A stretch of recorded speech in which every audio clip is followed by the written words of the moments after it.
വളരെ പ്രധാനപ്പെട്ട ഒരു വാർത്തയിലേക്കാണ് ഇനി പോകുന്നത്. യമനിൽ വധശിക്ഷയ്ക്ക് വിധിച്ച മലയാളി നിമിഷപ്രിയയുടെ ശിക്ഷ ജൂലൈ 16-ന് നടപ്പാക്കും. അതായത് ഈ മാസം 16-ാം തീയതി യമനിലെ ജയിലിൽ വച്ചാകും വധശിക്ഷ നടപ്പാക്കുക.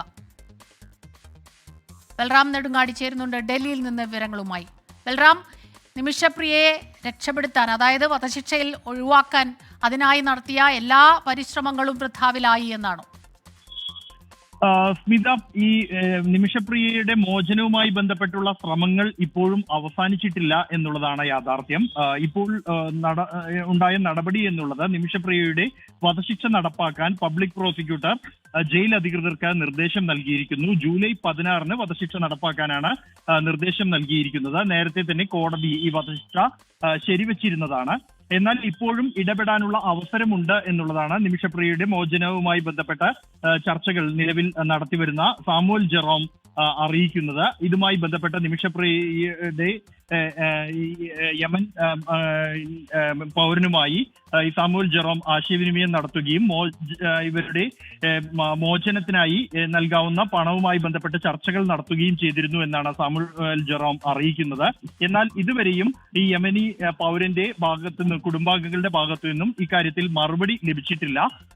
എന്നാൽ ഇപ്പോഴും അതിനുള്ള സാധ്യതകൾ ഉണ്ട് എന്ന് തന്നെയാണ് സാമുവൽ ജെറോം അറിയിക്കുന്നത്. അതേസമയം ഈ നിമിഷപ്രിയ ആക്ഷൻ കൗൺസിലുമായി ബന്ധപ്പെട്ട ഈ വധശിക്ഷ നടപ്പാക്കാനുള്ള അറിയിപ്പോ അത്തരത്തിലുള്ള തീരുമാനമോ ആശയവിനിമയമോ നടന്നതായി തങ്ങൾക്ക് അറിവില്ല. ഇതുവരെയും അത്തരത്തിലുള്ള അറിയിപ്പുകൾ ലഭിച്ചിട്ടില്ല എന്നാണ് നിമിഷപ്രിയ ആക്ഷൻ കൗൺസിലുമായി ബന്ധപ്പെടുമ്പോൾ മനസ്സിലാക്കാൻ കഴിയുന്നത്. അവർക്ക് ആർക്കും തന്നെ ഇത്തരത്തിൽ ഒരു വിവരം ലഭിച്ചിട്ടില്ല. എന്നാൽ സാമുവൽ ജെറോം ഇപ്പോൾ യമനിലേക്ക് യാത്ര തിരിക്കുകയാണ് എന്നും അവിടെ എത്തിയ ശേഷം തുടർ ചർച്ചകൾക്കുള്ള സാധ്യതകൾ തേടും എന്നുമാണ് സാമുവൽ ജെറോം അറിയിക്കുന്നത്. അതുകൊണ്ട് തന്നെ വധശിക്ഷ നടപ്പാക്കാനുള്ള നിർദ്ദേശം നൽകിയിട്ടുണ്ടെങ്കിൽ പോലും ഇപ്പോഴും അവസരം ബാക്കിയുണ്ട് എന്ന് തന്നെയാണ് സാമുവൽ ജെറോം വ്യക്തമാക്കുന്നത്. സ്മിത, ബൽറാം, ഏതായാലും ഇനിയും നിയമ നടപടികൾ അത് അവസാനിച്ചിട്ടില്ല. ആ ഒരു പ്രതീക്ഷയുടെ ഒരു ചെറിയ ഒരു കണ്ണി അത് ബാക്കിയുണ്ട് എന്ന് തന്നെയാണ് ഇപ്പോൾ ബൽറാം പറഞ്ഞതിൽ നിന്ന് മനസ്സിലാക്കുന്നത്. യമനിലെ പബ്ലിക് പ്രോസിക്യൂട്ടറാണ് ഇപ്പോൾ ഇങ്ങനെ ഒരു ഉത്തരവ് ഇറക്കിയിരിക്കുന്നത്. ആ ഉത്തരവിൽ പറയുന്നത് പ്രകാരമാണെങ്കിൽ ജൂലൈ 16-ാം തീയതി വധശിക്ഷ നടപ്പാക്കും എന്നുള്ളതാണ്. നമുക്കറിയാം, ഇത് പലവട്ടം സുപ്രീം കോടതി ഈ അപേക്ഷകളൊക്കെ തള്ളുന്നു. അപ്പോഴൊക്കെ പ്രതീക്ഷയേറ്റ് വീണ്ടും പ്രതീക്ഷയോടുകൂടി തന്നെ മുന്നോട്ട് പോയിക്കൊണ്ടിരിക്കുന്ന ഒരു കേസാണിത്. നമുക്ക് ഇന്ത്യയിൽ നിന്നുള്ള പ്രതിനിധികൾ അത് കൃത്യമായി തന്നെ നിയമ നടപടികളിലേക്ക് ഇടപെടൽ നടത്തുന്നു. ജോലി തേടി, പുതിയ ജീവിതം തേടി നാടുവിട്ട ഒരു മലയാളി യുവതിയാണ്. അവിടെ വിധിക്കപ്പെട്ട ഈ വധശിക്ഷ അത് നടപ്പാക്കരുത് എന്നുള്ള ആവശ്യം അത് രാജ്യം കേൾക്കാൻ തുടങ്ങിയിട്ട് നാളുകൾ ഏറെയായിട്ടുണ്ട്.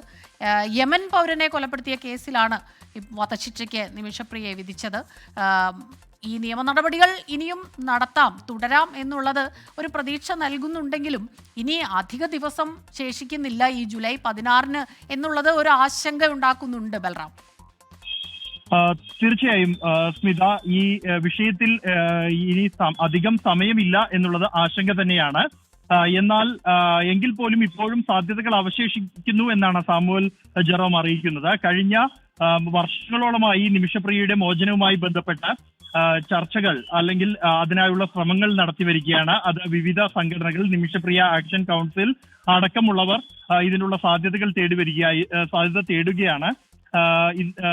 നേരത്തെ നടത്തിയ ഇടപെടലുകൾ മറ്റ് മാർഗങ്ങളിലൂടെ ഈ കൊല്ലപ്പെട്ട യമനീസ് പൗരന്റെ കുടുംബാംഗങ്ങളുമായി ബന്ധപ്പെടാനുള്ള മറ്റു മാർഗങ്ങൾ ഉൾപ്പെടെ നിലവിൽ തേടുന്നുണ്ട് എന്നാണ് നമുക്ക് മനസ്സിലാക്കാൻ കഴിയുന്നത്. അതേസമയം ഇവരുമായി നേരിട്ട് തന്നെ ഈ ബ്ലഡ് മണിയുമായി ബന്ധപ്പെട്ട ചർച്ചകൾ നടത്തിയിട്ടുണ്ട്. അവർക്ക് ഒരു ഓഫർ മുന്നോട്ട് വെച്ചിട്ടുണ്ട് എന്നാണ് സാമുവൽ ജെറോം അറിയിക്കുന്നത്. അതിന് മറുപടി അവരുടെ ഭാഗത്തു നിന്നും ലഭിച്ചിട്ടില്ല. എന്നാൽ യമനിൽ മടങ്ങിയെത്തിയ ശേഷം അതുമായി ബന്ധപ്പെട്ട് തുടർന്നും അവരുമായി ബന്ധപ്പെടുകയും ഇക്കാര്യത്തിൽ തുടർ ചർച്ചകൾ ഉണ്ടാകും എന്നും സാമുവൽ ജെറോം 24-നോട് പറഞ്ഞു. ഈ ഒരു സാഹചര്യത്തിൽ ഇപ്പോഴും സാധ്യതകൾ അവസാനിച്ചിട്ടില്ല എന്നുള്ളതാണ്. എന്നാൽ സമയം ഇനി പരിമിതമായ സമയമാണ് ഉള്ളത്